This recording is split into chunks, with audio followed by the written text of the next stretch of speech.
सो हम देखेंगे अभी ईटियोलॉजी। तो अभी तक हमने देखा था कि पाइल्स में क्या होता है, पाइल्स कैसे डेवलप होते हैं, थोड़ा मैंने इंट्रोडक्शन दिया था कि फिशर्स के और पाइल्स के बीच में कैसे डिफरेंशिएट करते, तो वो हमने देख लिया ये सब। तो अभी हम देखेंगे कि इसके ईटियोलॉजी क्यों होता है पाइल्स। सबको एक क्वेश्चन रहता है कि भाई पाइल्स क्यों होता है, और आज के टाइम पे मैंने बोला ना 3 to 4 हर फैमिली में एक इंसान को पाइल्स कंपल्सरी रहता है। तुम भी जाके अपने घर में पूछो, तुम्हारे किसी ना किसी ओल्ड एज में तो देखने को मिलता ही है, किसी ना किसी को पाइल्स होता होगा कोई। और ये थोड़े सेंसिटिव रखते हैं लोग, बोलना नहीं चाहते, थोड़ा शर्माते हैं। ओके, एंड लोग चिढ़ाते भी है पाइल्स को, भाई इस बंदे को पाइल्स है, ऐसा वैसा चिढ़ाते भी है। तो इसीलिए लोग इस चीज़ को गुप्त ही रखते हैं, छुपा के ही रखते हैं। तो हम देखते हैं इसके ईटियोलॉजी कॉजेज़ क्या होते हैं। सबसे पहले इसके हम प्राइमरी फैक्टर्स की बात करते हैं। प्राइमरी फैक्टर्स में सबसे पहला आता है increased venous pressure. Increased venous pressure का मतलब the veins in the anal canal, जो वेन्स हैं, veins in the anal canal become swollen due to increased pressure. जो प्रेशर जो है वो इंक्रीज होने की वजह से ये स्वेल हो रहे हैं, फिर हो रहा है पाइल्स। क्या हो रहा है, स्वेलिंग देखने को मिल रहा है, क्योंकि वो इंक्रीज्ड प्रेशर हो रही है, तो इसलिए हमें स्वेलिंग देखने को मिल रहा है। Okay, second cause is weakening of the supporting tissue. जो सपोर्टिंग टिश्यू है साइड में, जो भी सपोर्टिंग टिश्यू वो वीक हो रहा है। कुछ लोगों में वीक होता है, जो जिनमें ओबिसिटी होती है, जो ज़्यादा देर तक बैठते हैं। एंड फॉर एग्जांपल आज के टाइम में बहुत वो हुआ है एनाल सेक्स, गाली भी देते हैं इस चीज़ के ऊपर, तो ये कॉमन हो चुका है। तो ये एनाल सेक्स की वजह से, ये ट्रॉमा के वजह से फिशर जो है सबसे पहले डेवलप होता है, उसके बाद हम कंटिन्यूस ये चीज़ की वजह से हमें ये जो वीकनिंग होने के चांसेस ज़्यादा हो जाते हैं। तो weakening of supporting tissue, weakening of the supportive, जो सपोर्ट कर रहे हैं एनस को, जो सपोर्ट कर रहे हैं वो वीक हो रहे हैं। तो वीक होने की वजह से क्या हो रहा है कि जो वेन्स है उसमें स्वेलिंग देखने को मिल रहा है, उसके वजह से वो प्रोलैप्स हो रहा है, ब्लीडिंग हो रहा है। ओके, तो weakening of the supportive tissue, that anal cushion, जो मैंने बोला ना एनाल कुशन में क्या क्या आते हैं, not only veins and arteries के साथ साथ सब mucosa, mucosal part, elastic tissue and smooth muscle, ये सब चीज़ें एनाल कुशन जो वो वीक हो रहा है। ओके, तो supported by connective tissue, muscles, ligaments and weakening of this tissues can lead to the hemorrhage. Weakening of the supported tissue में एनाल कुशन जो है वो वीक हो जाता है। Weak anal cushion leads to piles. Okay, third one is abnormal blood flow, मतलब altered blood flow. जो blood flow हो रहा है इन आर्टरीज में वो सही तरीके से नहीं हो रहा है। इसके पीछे बहुत सारे कारण भी हो सकते हैं, मतलब liver disease, liver related problems, heart related problems, tuberculosis, इन सब ये सब चीज़ें भी हो सकते हैं। ये बहुत रेयर देखने को मिलते हैं, मगर ये भी कारण हो सकते हैं, इसीलिए इनको हम पॉजिटिव में ले जा रहे हैं। ओके, तो एबनॉर्मल ब्लड फ्लो, जो ब्लड फ्लो है वो एबनॉर्मल है। Altered blood flow patterns in the anal canal can contribute to hemorrhoid development. जो हो रहा है, जो ब्लड सप्लाई हो रहा है सुपीरियर वेक्टर रेंज के थ्रू, और जो भी ब्लड जो है पास आउट हो रहा है वो सही तरीके से ब्लड फ्लो नहीं हो रहा है, तो हमें देखने को मिलता है, पाइल्स देखने को मिलते हैं। ये हुए प्राइमरी फैक्टर्स। एंड हम देखते हैं प्राइमरी फैक्टर्स को, अब हम देखते हैं secondary factors. Okay, secondary factor में सबसे पहला जो होता है ऑब्वियसली कॉन्स्टिपेशन। भाई बहुत बातें कर सकते हैं कॉन्स्टिपेशन की वजह से। मैंने बोला ना साइकोलॉजिकल फैक्टर्स भी होता है, वो सही तरीके से जो चीज़ें मेंटली डाइजेस्ट नहीं कर पाते ना, जो चीज़ें मेंटली लोग कुछ चीज़ें डाइजेस्ट नहीं कर पाते, हाउ कैसे हुआ, वो उन सब कंडीशन में भी हमें कॉन्स्टिपेशन देखने को मिलता है। जो स्टूल जो होता है वो, और इनमें क्या होता है, हार्ड स्टूल हो जाता है। कॉन्स्टिपेशन कब हो रहा है, क्रोनिक। अगर मैंने बोला ना, मैंने जब पेशेंट का नाम लिया कि वो 10 दिन से बाहर का खाना खा रहा है, कॉन्स्टिपेटेड हो चुका है, एंड 10 दिन के बाद उसको बर्निंग पेन हो रहा है एकदम, उससे नहीं हो रहा है, उससे नहीं मतलब वो पेन सहन नहीं कर पा रहा, तो वो आया, उसको हम फिशर के अंदर डाल सकते हैं। मगर कंटिन्यूस कॉन्स्टिपेट, जो पाइल्स के जो पेशेंट है वो कॉन्स्टिपेटेड होते हैं, ओके। तो क्रोनिक कॉन्स्टिपेशन चल रहा है, हार्ट स्टूल हो रहे हैं, बंदे को हार्ट स्टूल्स हो रहे हैं, एंड हार्ट स्टूल की वजह से क्या होता है कि यहाँ पे हार्ट स्टूल आके इधर रुक जाएंगे, तो कॉन्स्टिपेटेड पेशेंट को हरदम ऐसा लगता है कि स्टूल अभी मतलब है अंदर है अभी ऐसा, मगर निकल नहीं रहा है, उसको स्ट्रेन करना पड़ रहा है, स्ट्रेन करने से पेन आ रही है। तो इसकी वजह से क्या, इंक्रीज्ड वीनस प्रेशर, वीनस, इसीलिए देखो इंक्रीज्ड वीनस प्रेशर कैसा हुआ, यहाँ पे Venus pressure, increased venous pressure, तो इसीलिए हमें इसको प्राइमरी में डाल दिए। तो कुछ एक्स्ट्रा कुछ चीज़ों की वजह से increased Venus primary factor effect हो रहा है, इससे हमें पाइल्स आ रहे हैं, ओके। तो कॉन्स्टिपेटेड हार्ट स्टूल की वजह से यहाँ पे रुक रहा है, प्रेशर आ रहा है, तो इनमें प्रेशर आने की वजह से हमें जो है वो पाइल्स डेवलप हो रहे हैं। सेकंड जो है वो डायरिया, हम पूछ सकते हो डायरिया के कैसे, frequent bowel movements can cause irritation and inflammation, okay. Bar bar diarrhoea हो रहा है, कोलेरा कंडीशन में बार बार डायरिया, कुछ लोग होते हैं सुबह शाम दोपहर डायरिया जाते रहते हैं, IBD, irritable disease, irritable bowel disorder, तो इन सब कंडीशन में क्या होता है ना कि डायरिया बार बार होता रहता है, ओके। वो कुछ एंजाइटी की वजह से भी कंटिन्यूसली डायरिया हो रहा है, उन सब कंडीशन में भी हमें देखने को मिलता है, ओके। इसमें क्या हो रहा है कि जो frequent bowel movements leads to irritation and inflammation leads to piles, okay. And the third one is prolonged sitting, बहुत देर तक बैठ के रहना। सिटिंग की वजह से क्या होता है कि sitting for extended periods increase pressure on the wings, यही हो रहा है। बहुत देर तक बैठने की वजह से क्या हो रहा है कि इंक्रीज्ड वीनस प्रेशर हो रहा है, फिर वो पाइल्स में कन्वर्ट हो रहा है। जो आज के टाइम जो सॉफ्टवेयर जॉब करने वाले तो उनमें भाई देखने को, सॉफ्टवेयर में क्या होता है कि बहुत सारे लोग फीमेल्स, स्पेशली मैं फीमेल्स की बात कर रहा हूँ, फीमेल्स में, क्योंकि फीमेल्स में कॉन्स्टिपेशन बहुत ज़्यादा देखने को मिलता है एज़ कम्पेयर टू बॉयज़। तो फीमेल्स बैठ के काम कर रहे बहुत समय से, एंड वो बैठ के काम बहुत समय से, वो उनको प्रोलॉन्ग्ड सिटिंग करनी पड़ रही है, उसकी वजह से क्या होता है कि वेन्स में प्रेशर आ जाता है, उसकी वजह से पाइल्स डेवलप हो जाते हैं। ओबेसिटी, ये हुआ, ओबेसिटी है, वेट आ रहा है, उसके वजह से ओबेसिटी, वेट आ रहा है, फिर वही वीनस प्रेशर पे आ रहा है। And fifth one is the pregnancy. Pregnancy में भी हमें पाइल्स देखने को मिलता है, बहुत सारे प्रेग्नेंट वुमेन में डिलीवरी के बाद हमें पाइल्स देखने को मिलता है। क्यों? क्योंकि रेज्ड प्रोजेस्टेरॉन रिलैक्सेस। प्रेगनेंसी के टाइम पे क्या होता है कि प्रोजेस्टेरॉन जो है वो इंक्रीज्ड स्टेट में होता है। ये क्या करता है, वीनस प्रेशर को, sorry Venus walls, Venus relax कर देता है। प्रोजेस्टेरॉन वीनस वॉल्स को रिलैक्स कर देता है। रिलैक्स करेंगे तो क्या होगा कि रेड्यूस इट्स टोन, इसकी जो टोन जो है वो डिक्रीज, वीनस की टोन जो है वो कम हो जाती है। अगर टोन ज़्यादा होगा तो भी दिक्कत है, कम होगा तो भी दिक्कत है। And enlarged uterus compress the pelvic when, and जो भी साथ में enlarged uterus compress the pelvic, तो इन सब कंडीशन की वजह से मिला के हमें पाइल्स देखने को मिलता है। एंड जब फिशर्स भी एक कंडीशन में डेवलप हो सकते हैं, फिशर्स में बताता हूँ।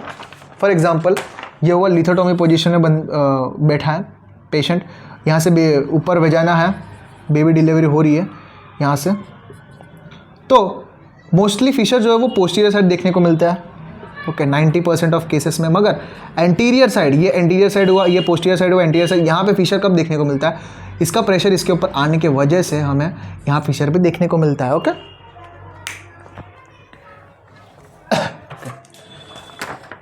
6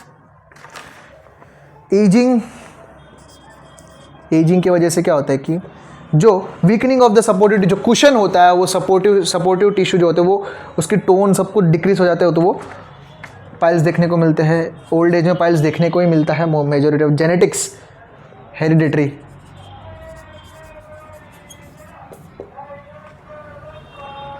एंड डाइट, मैंने बोला डाइट। अब कोई इंसान घूमता ही जा रहा है, ट्रैवलिंग मोड पे है, उसको जो मिले वो खा रहा है, मोस्टली मैदा ही मिलेगा क्योंकि वही सस्ता होता है।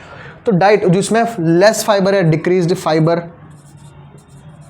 लेस फाइबर है, हाई प्रोसेस्ड फूड जो है वो हाई प्रोसेस्ड ऑयल फूड है, फैट ज़्यादा है, कॉन्स्टिपेशन के थ्रू ले जा रहा है, वो सब फूड जो है वो डाइट जो है वो कॉन्स्टिपेटेड कर सकता है, कॉन्स्टिपेशन या डायरिया के थ्रू हमें पाइल्स की तरफ ले जा सकता है। Lack of exercise,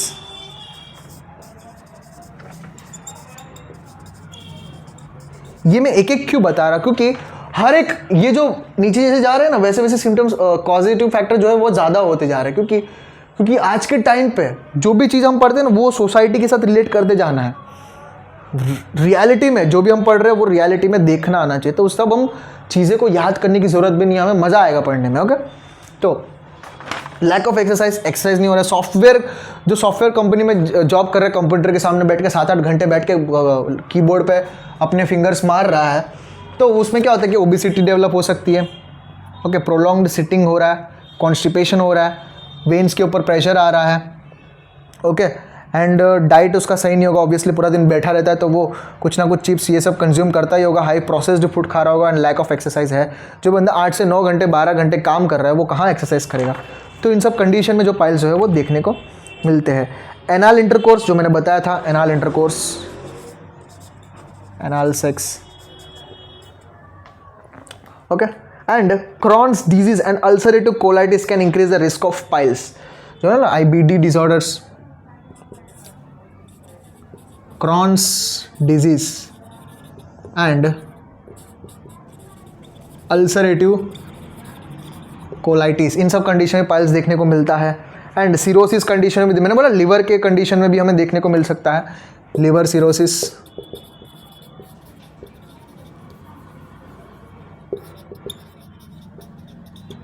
liver cirrhosis condition में भी देखने को मिलता है। तो ये हुए इसके पॉजिटिव फैक्टर्स। तो और भी है जैसे कि स्मोकिंग, फास्ट फूड खाना, जो मैंने बनाए ये सब पॉजिटिव फैक्टर्स जो इंपॉर्टेंट है। ऑब्वियसली स्मोकिंग, जो स्मोक करते रहते हैं उनमें कॉन्स्टिपेशन देखने को मिलता है, डायरिया ज़्यादा देखने को मिलता है।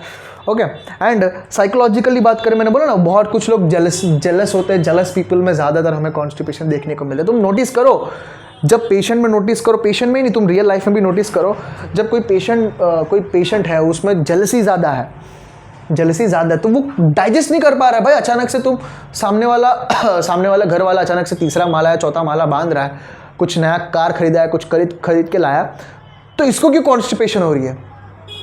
तो यही है, डाइजेस्ट नहीं कर पा रहा है। ओके, ये साइकोलॉजिकल फैक्टर है। फास्ट फूड खाने की वजह से मोमोज आज के टाइम पे फेमस है, मोमोज बहुत कॉन्स्टिपेशन करते हैं फीमेल्स को। आज मोमोज खाया, कल कॉन्स्टिपेटेड हुआ। ओके, अल्कोहल टेकिंग, दारू पीने की वजह से, पुअर पोस्चर, सही तरीके से बैठने ना वजह के, क्योंकि सिटिंग प्रोलॉन्ग सिटिंग है उसके में भी फैक्टर बहुत इंपॉर्टेंट फैक्टर है। फिजिकल इनएक्टिविटी, एक्सरसाइज ना करना, स्पाइसी फूड लेना, कैफीन ज़्यादा लेना, ट्रॉमा, मैंने बोला ट्रॉमा, सेक्सुअल इंटरकोर्स की वजह से। ये आजकल बहुत फैशन हो चुका है सेक्सुअल इंटरकोर्स, जो सही नहीं है एक्चुअली में, मगर इससे हमें ये सब चीज़ें डेवलप हो सकते हैं। स्ट्रेस के वजह से क्या होता है कि डायरिया हो सकता है, कॉन्स्टिपेशन, बोला ना स्ट्रेस के अंदर ये सब चीज़ें आ गए, वो वरी कर रहा है एंजाइटी में कि भाई सामने वाला कैसे ये सब चीज़ें ले लिया। ओके, हार्मोनल चेंजेस की वजह से। तो ये हुआ इसके पॉजिटिव फैक्टर्स जो हमने बहुत अच्छे से डिटेल में डिस्कस कर लिया है। ओके, हम आगे इसके बढ़ेंगे, क्लिनिकल फैक्टर्स क्या क्या होते हैं। क्लिनिकल फैक्टर्स,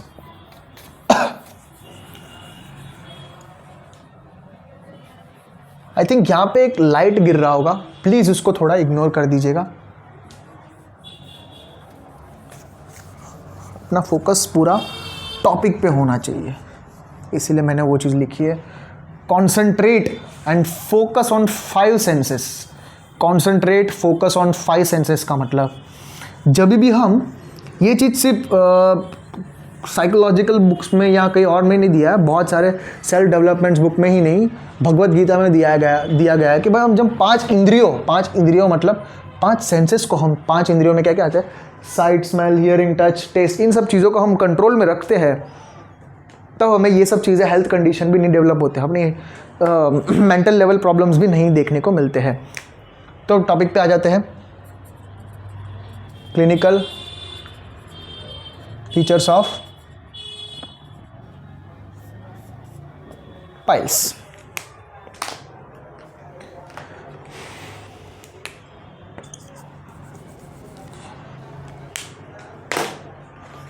तो सबसे पहले, if may occur in any as but mostly seen in, ये पाइल जो है वो कोई भी एज में देखने को मिल सकता है, मगर मोस्टली 30 to 65 एज के बीच में देखने को मिलता है। Both equal in male and, दोनों में equal in males and females. Bleeding first symptom red, bright red, ये इंपॉर्टेंट है, की सिम्टम है ब्लीडिंग, क्योंकि ब्लीडिंग, हेमरेज हो रहा है, ब्लीडिंग हो रही है, ब्लीडिंग फर्स्ट सिम्टम, सबसे पहले ब्लीडिंग सिम्टम, फर्स्ट सिम्टम में ब्लीडिंग हो रहा है। ये ब्लीडिंग देख के बंदा परेशान, पेशेंट जो है परेशान हो जाता है, भाई ये क्या होता है, ब्राइट रेड होता रहा, ब्राइट रेड है, फ्रेश होता है ड्यूरिंग स्टूल पासिंग, फ्रेश होता है,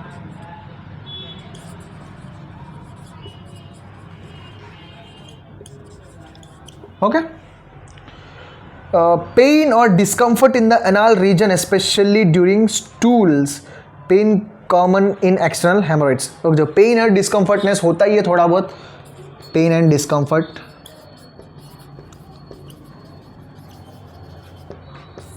and pain in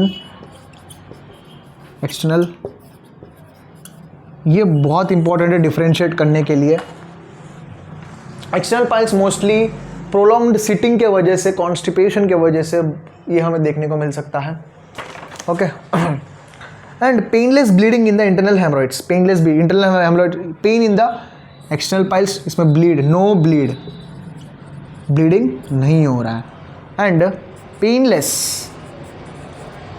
in internal piles, मगर पेनलेस एंड ब्लीडिंग इंटरनल, ये डिफरेंशिएटिंग फैक्टर्स, ओके। डिस्चार्ज भी हो रहा है, mucus discharge, mucoid discharge, mucoid discharge भी हो रहा है। प्रूराइटिस, इचिंग देखने को मिल रहा है। स्वेलिंग और lumps around the anus are the common symptom of external piles. मैंने बोला ना, स्वेलिंग देखने को मिल रहा है, जो एनस है, एनस के जो साइड में जो स्वेलिंग देखने को मिलता है छोटा सा, इस तरह है, समझो ये एनस वाला पार्ट है, थोड़ा बड़ा बना देता हूँ, ये एनस वाला पार्ट है, तो एक पर्टिकुलर पार्ट पे हमें स्वेलिंग देखने को मिल रहा है, यहाँ पे ईचिंग, बर्निंग, पेन, ये सब देखने को मिल रहा है, पासिंग स्टूल, मगर ब्लीडिंग नहीं हो रहा है, तो इसको हम एक्सटर्नल पाइल्स के अंदर कन्वर्ट कर सकते हैं, या स्किन टैग भी बोल सकते हैं, okay. Difficulty with bowel movements including straining and feeling of incomplete evacuation, with जो हो रहा है, मतलब पेन हो रहा है, इन सब के वजह से क्या होता है, इनकम्प्लीट इवैक्यूएशन हो रहा है, सही से स्टूल पास आउट नहीं हो रहा है, ओके। एंड ये जो इसका सेकेंडरी सिम्टम जो है वो सीवियर 4th स्टेज में गया पेशेंट, इन सब चीज़ों को इग्नोर करता गया पेशेंट, इग्नोर करवाया, कुछ सही से डाइट फॉलो नहीं करा स्टेज में। फर्स्ट स्टेज में क्या होता है, मैं वापस बताता हूँ। फर्स्ट स्टेज में क्या होता है कि bleed but does not come out, bleeding होता है मगर बाहर नहीं हो रहा है, बट ब्लीडिंग हो रही है, प्रोलैप्स भी हो रही है, मगर स्टूल के जाने के बाद प्रोलैप्स जो है वो अपने आप अंदर भी जा रहा है, स्पॉन्टेनियसली बाहर अंदर भी जा रही है। मगर थर्ड स्टेज में क्या हो रहा है कि ब्लीडिंग भी हो रही है, मगर प्रोलैप्स जो है वो बाहर भी आ रही है, मगर उसको मैनुअली फिंगर के थ्रू हमें अंदर के साइड करना पड़ रहा है, फिंगर के थ्रू मैनुअली सेटअप करना पड़ रहा है अंदर के साइड। और फोर्थ स्टेज में हमें वो बाहर आ चुका है, हम अंदर नहीं कर पा रहे, वो बाहर लटक रहा है। ओके, तो 4th स्टेज में जो पेनफुल होता है हमें उसको सर्जरी करवाना पड़ता है। तो एक्सेसिव ब्लीडिंग की वजह से हम एनीमिया देखने को बोलते हैं, एनीमिया। ओके, तो ये हुए अपने clinical features, clinical features. Okay, इसके बाद डिफरेंशियल डायग्नोसिस की बात करें, डिफरेंशियल डायग्नोसिस में हम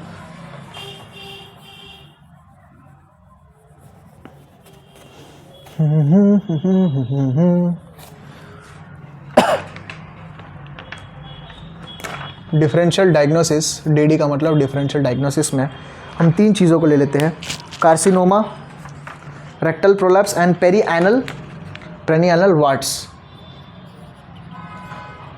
कार्सिनोमा, कैंसर, रेक्टल, क्योंकि रेक्टल प्रोलैप्स में भी पूरा का पूरा बाहर आ जाता है, जो हम पढ़ेंगे उसमें भी हम डिफ्रेंशिएट करेंगे, क्योंकि ये थोड़ा ना थोड़ा दिक्कत वाली बात है, दोनों सही से डिफ्रेंशिएट नहीं कर पाते। Okay, third one is perianal वार्ट्स। Okay, ये होगा डिफरेंशियल डायग्नोसिस।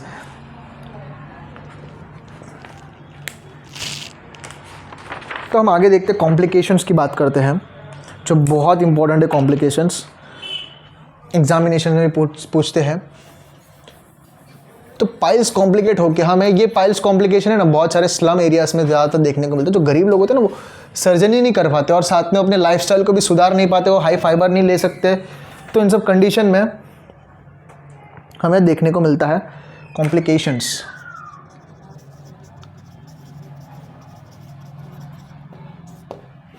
तो कॉम्प्लिकेशंस क्या क्या हो सकते हैं, जो मैंने बोला सबसे पहले, अगर 4th स्टेज तक आ चुका है पेशेंट जो है 4th स्टेज तक आ चुका है, फिर भी उसने ट्रीटमेंट नहीं करवाया, तो सबसे पहले क्या होगा, प्रोफ्यूज ब्लीडिंग, हेमरेज हो रहा है, इसकी वजह से क्या होगा, एनीमिया हो रहा है। तो इसका ट्रीटमेंट क्या होगा, ब्लड ट्रांसफ्यूजन करवाना पड़ेगा, क्योंकि इतना ब्लीडिंग होता ही है, बहुत ज़्यादा ब्लीडिंग होता है। ओके, आगे बढ़ते हैं। स्ट्रेंगुलेटेड पाइल्स इंपॉर्टेंट है।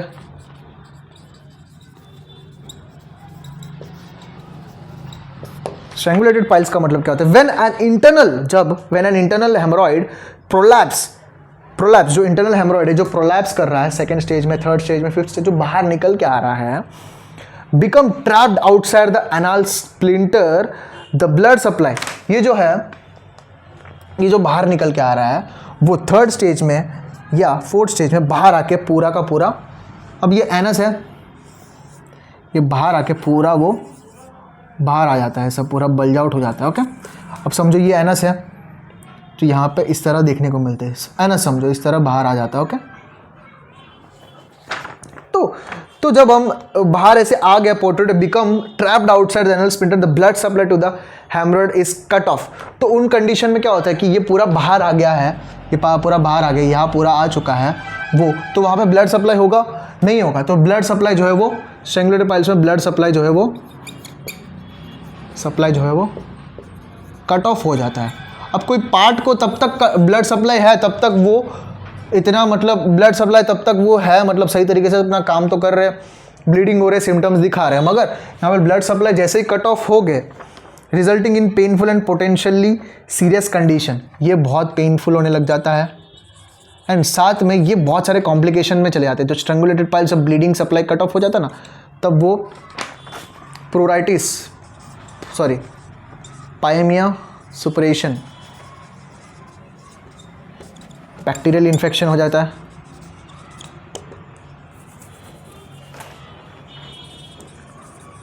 Bacterial infection.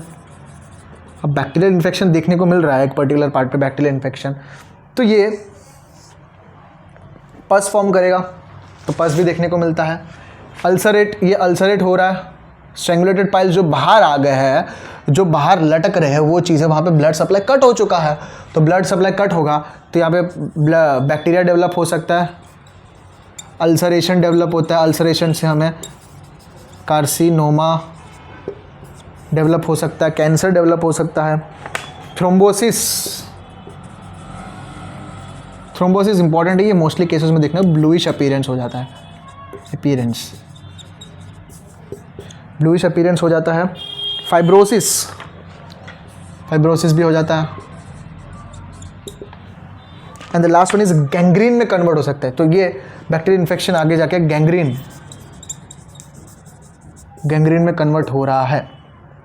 ओके, तो कॉम्प्लिकेशन में क्या आ गया, ये सब कॉम्प्लिकेशंस के अंदर आ गया। तो thrombosis, piles appear dark, thrombosis में क्या हो गया, piles appears dark bluish, dark purple, black feel solid tender, एकदम ऐसे कड़क फील करे क्योंकि वहाँ ब्लड सप्लाई जो है वो खत्म रुक चुका है। ओके, एंड अल्सरेशन भी हो रहा है, ulceration, gangrene, fibrosis, stenosis, suppuration हो रहा है, गैंग्रीन फॉर्म हो रहा है। ओके, तो इसके हुए कॉम्प्लिकेशंस हुए। ओके, एंड एंड में हम इसकी ट्रीटमेंट की बात करें। भाई ट्रीटमेंट में क्या हो सकता है पाइल्स में, सर्जरी हो सकती है। तुम अगर डायरेक्ट सबसे पहले सर्जरी के बाद सर्जन बोलेगा कि भाई सर्जरी करवा लो। और अगर कोई नेक डॉक्टर है सबसे पहले यही बोलेगा भाई तो अपना लाइफस्टाइल चेंज कर लो, लाइफस्टाइल, सीट्स बात करो, लाइफस्टाइल चेंज करो। ओके, गर्म पानी, सीट्स बात का मतलब गर्म पानी में बैठो, गर्म पानी के अंदर बैठने से वेन्स जो है वो रिलैक्स्ड हो जाते हैं। ओके, तो हमें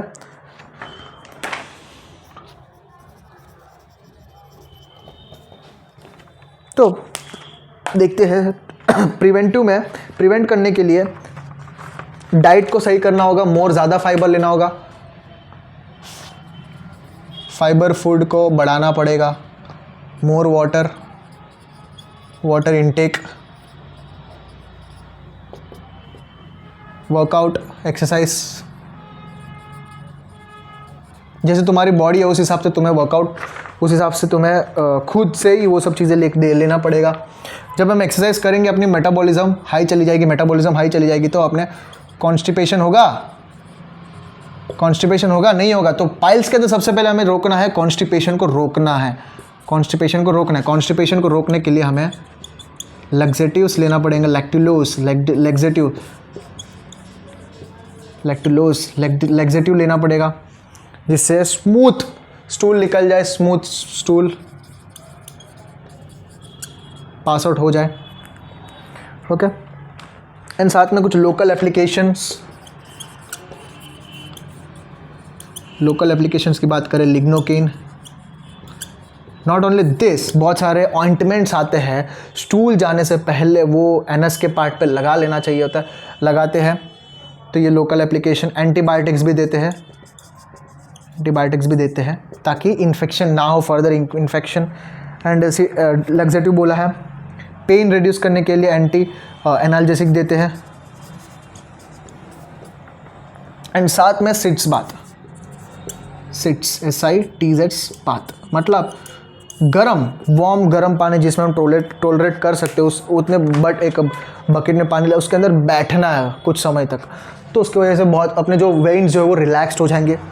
रिलैक्स्ड होने की वजह से पाइल्स जो है वो मोस्ट ऑफ कंडीशन में कम हो सकते हैं। ओके, तो ये हुआ थेराप्यूटिक एंड प्रिवेंटिव चीज़ों में।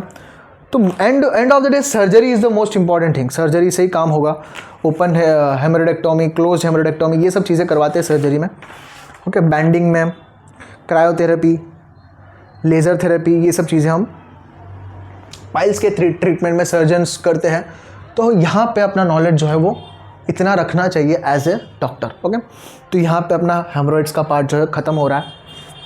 अगर कुछ डाउट है, कुछ टॉपिक को रिलेटेड कुछ डाउट कहाँ समझ नहीं आया, वो टाइम वहाँ नोट डाउन करके पूछ लीजिएगा, मैं ज़रूर रिप्लाई दूंगा। एंड साथ में लेक्चर में कुछ गड़बड़ी है, कुछ दिक्कतें हैं कि ये सही चीज़ हो सकता तो और बढ़िया रहता, और यहाँ से हम पढ़ लेते तो और थोड़ा नॉलेज हम गेन कर सकते तो अच्छा रहता। कुछ गलतियाँ है या वीडियो में कुछ एक्सप्लेनेशन में कोई दिक्कत है, कोई भी दिक्कत वीडियो में, अगर कुछ सजेशन देना हो तो कमेंट में आप दे सकते हो। Thank you. So this all about piles. Okay, thank you.